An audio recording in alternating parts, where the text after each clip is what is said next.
મહીસાગરના વીરપુરના રણજીતપુરા તળાવમાં તિરાડનો મામલો અરવલ્લીનું તંત્ર થયું છે સતર્ક। બાયડના મામલતદાર ટીડીઓએ ઓઢા ગામની મુલાકાત કરી હતી।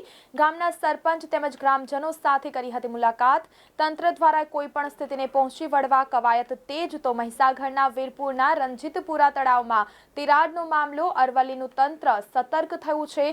બાયડના મામલતદાર ટીડીઓએ લીધી ઓઢા ગામની મુલાકાત।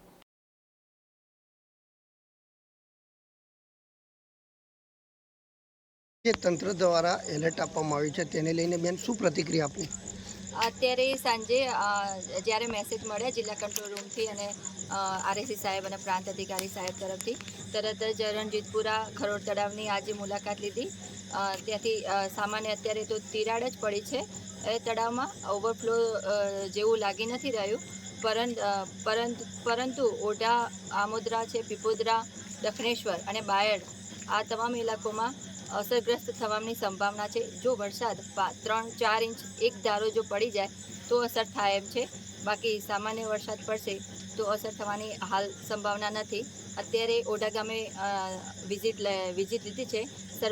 તમામ ગામના સરપંચો અને તલાટીને હેડક્વાર્ટર પર રહેવાની સૂચના આપી છે અને શેલ્ટર રૂમની વ્યવસ્થા કરી છે।